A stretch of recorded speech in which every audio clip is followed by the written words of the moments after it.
KPBS On Demand is supported by UC San Diego's Art Power, presenting cellist Joshua Roman, performing from his album Immunity, alongside music by J.S. Bach and more, Sunday, June 22nd at UC San Diego's Epstein Family Amphitheater. Reserve your tickets at artpower.ucsd.edu. Good morning. I'm Debbie Cruz. It's Wednesday, October 12th. We explain the two sports gambling measures on your ballot. More on that next, but first, let's do the headlines.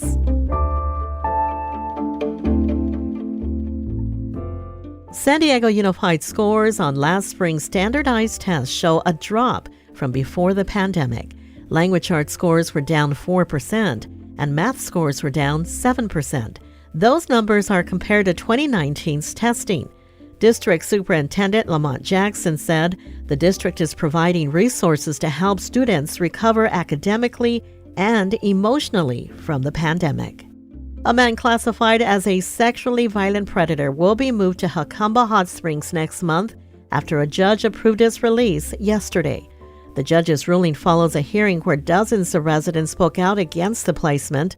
According to the San Diego County District Attorney's Office, 71-year-old William Stafford was convicted of numerous sex offenses between 1968 and 1990 in San Diego County. He was sentenced to 20 years in state prison in 1990 and petitioned for placement into the conditional release program in 2019. He is the fifth sexually violent predator to be released into the small desert community.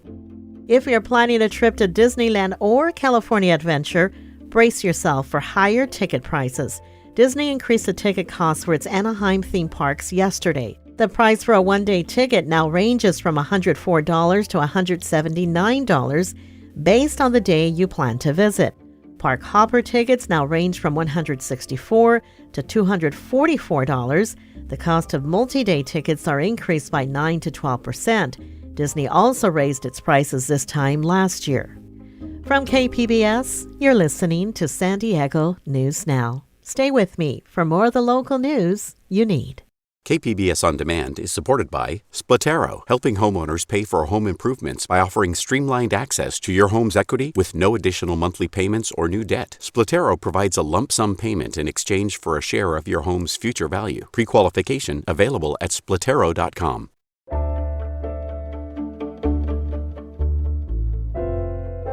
There are competing ballot measures that would legalize sports betting. Prop 26 would allow in-person sports gambling at Indian casinos, whereas Prop 27 would introduce online sports betting to California. Thad Kalzer is a professor of political science at UC San Diego. He spoke with KPBS's Maureen Cavanaugh about the measures. So, for background, California is actually one of the holdouts in the country on single-game sports betting. Haven't many other states legalized a form of online or in-person sports betting? Yes, since the Supreme Court allowed states to do this in 2018, there's been this huge gold rush all across the country, with states taking different routes, but really nearly all moving in the direction of legalizing gaming. California is one of the last holdouts, and that seems surprising. And it looks like as of November, we may still be a holdout because neither of these initiatives is faring very well in initial polling. Yeah, let's talk about that. First of all, where do each of the dueling sports betting propositions come from? Who's behind Prop 26? Prop 26 is the one sponsored by most of the gaming tribes in California, the places where you can already drive and go to their Las Vegas-style casinos. It would allow them to add some new games like roulette, but most importantly, add gambling on sports, college and pro sports. As well, the other place you could drive and do that in person would be horse racing tracks like Del Mar, like Santa Anita in Los Angeles. So those tracks are there, but it's mostly the tribes, the gaming tribes, that are behind Prop 26. And you'd have to be there in person to do the betting. Absolutely, as opposed to Prop 27 that would let you do it wherever you can touch your cell phone. So we would have online gaming that could take place wherever. And that one is backed by the two giants of online gaming, FanDuel and DraftKings. They're providing the lion's share of the really hundreds of millions of dollars for Proposition 27. Now, considering how much is being spent on these propositions, sports betting must generate a huge amount of money. Absolutely. I mean, if you wonder why people are spending millions of dollars on these propositions, that's because the industry it would create in California would be worth billions, multiple billions of dollars every year. There's huge demand, and there are two really different groups that want to supply it and want to have that monopoly ability to do it. So with all that possibility of profit, they're investing money that we haven't really seen. This is like what a presidential campaign looked like just a couple decades ago. This $400 million is just a massive amount of money. Now, supporters of Prop 26, the in-person sports betting proposition, they claim the Prop 27 ads are misleading. Are they? If you watch some of the ads, you see that you would think that this was an ad about a proposition about homelessness and stopping gambling addiction. And indeed, hundreds of millions of dollars a year would come from Prop 27 to fight homelessness and gambling addiction. Now, that's not a lie, but it's not the main thrust of the proposition, right? The reason FanDuels and DraftKings are spending so much money is so that they can do online gaming, not so that they can fight homelessness. They are selling the best and most publicly popular part of their initiative. They're not lying about it, but it's not the reason they went to the ballot. Well, that, as you mentioned, recent polling does find that both propositions will probably fail. Does that have anything to do with Californians being opposed to legal sports betting? You know, there was an interesting poll done in the spring of this year before either campaign was run that really showed that Californians were not all that enthusiastic about gaming. You know, Californians have voted for gambling in casino and slot machines as part of a package deal in a way that would benefit tribes in California, a group that many think has gotten a very raw deal from California and California government over its history. But there hasn't been nearly as much support for just expanding gaming overall, and especially having everywhere in our houses, wherever our phones are. Maybe that's because Vegas is only a few hours away if you want to go there. And maybe that's why we're not as supportive as all the other states that are rushing into this. That was UC San Diego professor Thad Kelzer speaking with KPBS Midday Edition host Maureen Cavanaugh. Another statewide prop before votes is Proposition 29. Here's CalMatters reporter Ana Ibarra. Proposition 29 would add new rules for California's dialysis clinics. If the measure passes, at least one physician, nurse practitioner, or physician assistant would need to be on site at every clinic location. That's in addition to the registered nurses and technicians already there.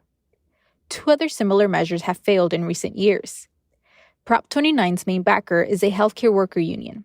Supporters say the measure could improve patient care and increase transparency. The opposition campaign includes California's doctor lobby and dialysis giants DaVita and Fresenius. They say new staffing requirements could be too expensive for some clinics and lead sites to cut hours or shut down, potentially limiting patients' access to care. So vote yes if you want more rules for dialysis clinics, vote no if you don't. In Bakersfield, I'm Ana Ibarra. Now to a local measure that will be on the ballots of those who live in the city of San Diego. KPBS reporter Jacob Baer explains the People's Ordinance and a proposal to amend it. Single-family homeowners in the city of San Diego haven't paid additional fees for trash pickup in over 100 years thanks to a law called the People's Ordinance. Homeowner service is paid out of the city's general fund, but multifamily complexes and businesses have to hire private waste haulers. That could change if voters approve Measure B on the November ballot. Measure B's opponents include the San Diego County Taxpayers Association. Haney Hong is the group's president and CEO. If you want to make this more fair and more equitable, the answer is not charging everybody twice, including the single-family homeowners. The answer is charging everybody once. The Climate Action Campaign supports Measure B. Mike Knabb is the group's co-director of policy. In a place where you never see your bill for trash removal, you don't care whether you put recyclable things into your landfill bin or compostable things into your landfill bin. The ballot measure would also guarantee free trash bins for all, which the city does not currently provide. If Measure B passes, it would be at least 2 years before any fees are charged. The city's independent budget analyst estimates customers would pay $23 to $29 per month per customer. Jacob Baer, KPBS News. Coming up, we have details on 2 film festivals kicking off this week. We'll have that story and more just after the break. Stay close.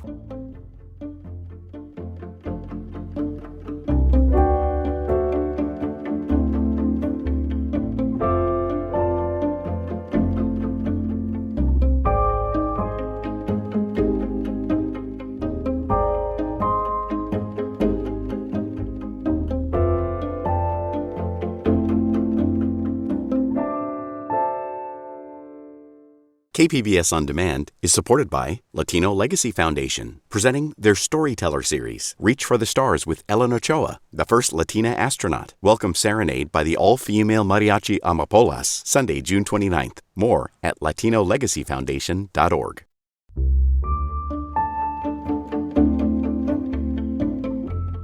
A recent study found a growing number of young people are experiencing anxiety and depression. The increase in mental health concerns is pushing some schools to be proactive. The Escondido Union High School District is expanding their behavioral support with a new mobile health center. We're trying to create spaces of wellness and the ability for students to self-refer for counseling. We've certainly seen an increase in that as well. We think this is a good sign as mental health literacy seems to be improving with our young people. That was Kim Bodie, the Escondido Union High School District social worker. She says the mobile health center will spend 1 day a week at each of the Escondido high schools. It will start with counseling services and eventually expand to dental and psychiatric care. In other education-related news, KPBS reporter Jacob Ayer tells us about a new initiative to teach school kids about the hazards of fentanyl. On Tuesday, the Board of Supervisors unanimously approved a proposal to work with school officials and the state legislature to require fentanyl awareness education in the classroom. Jim Crittenden is a drug and alcohol prevention coordinator at the San Diego County Office of Education.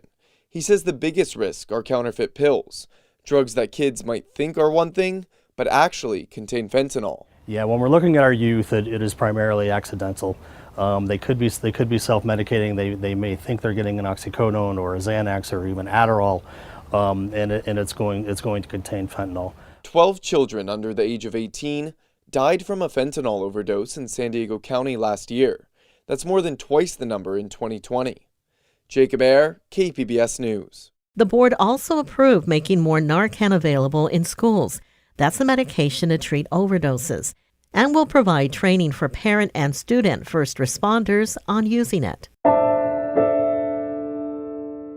The San Diego City Council yesterday received a cannabis equity report. KPBS Metro reporter Andrew Bowen says it aims to help minority communities participate in the legal market. The report found, unsurprisingly, that Black and Latino San Diegans were disproportionately criminalized under the prohibition of marijuana. But today, many of those people have been excluded from the legal cannabis industry. The report recommends setting aside a certain number of cannabis business licenses for people with prior arrests on marijuana charges, like Armand King, who now leads the nonprofit Paving Great Futures. As you all know, San Diego is the last major city in the state to implement a cannabis social equity program. This actually puts us in a great position because we can learn from our older siblings who have fumbled the ball. The council still has to decide how many more cannabis businesses it wants to allow and whether the strict zoning regulations on pot shops should be eased. Andrew Bowen, KPBS News.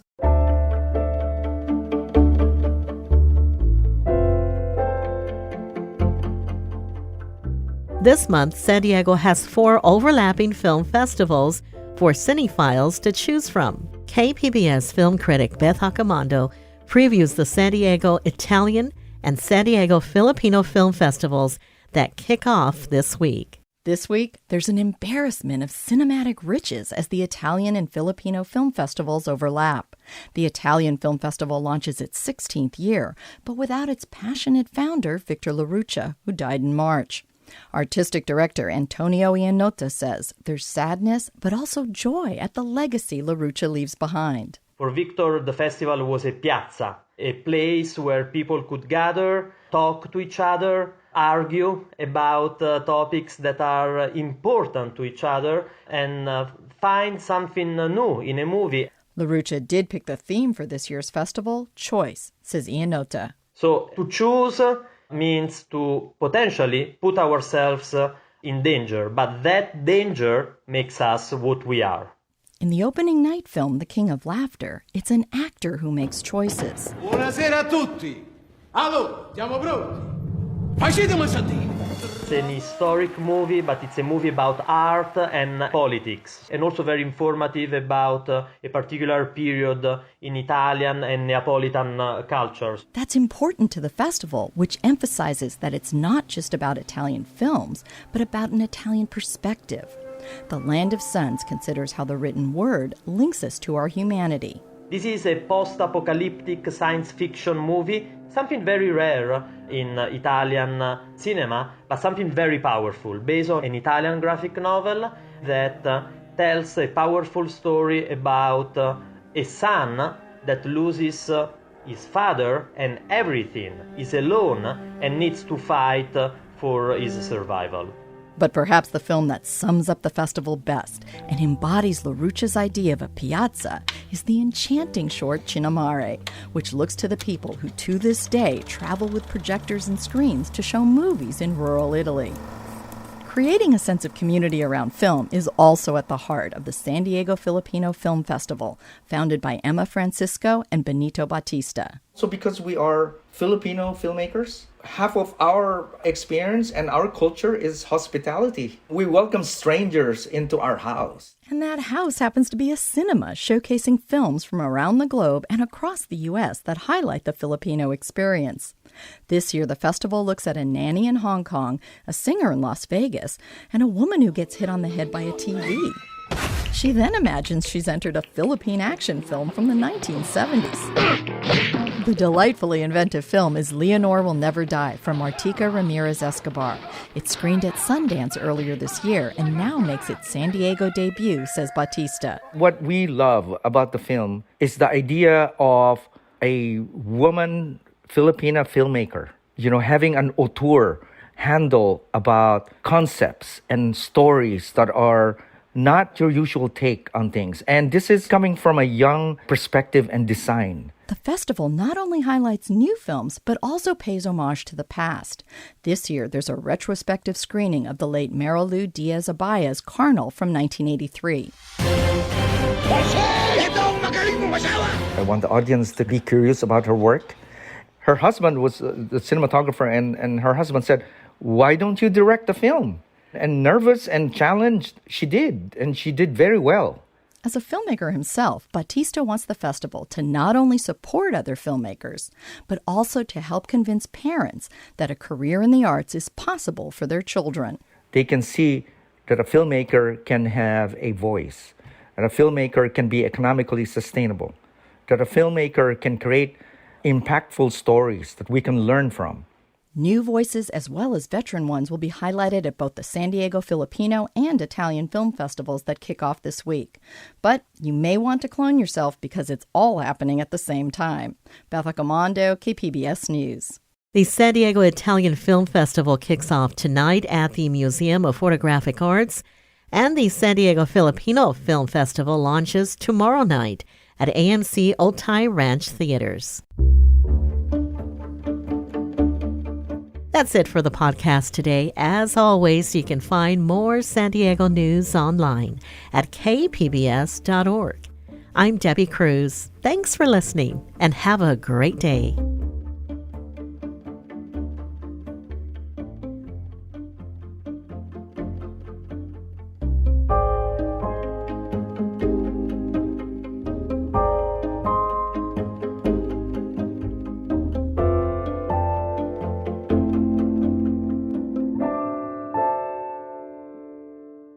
KPBS On Demand is supported by the San Diego County Toyota dealers, presenting a new 2025 Tundra designed to combine performance and comfort with up to 437 horsepower and 10-speed automatic transmission. See your Toyota dealer. The San Diego County Toyota dealers. We make it easy.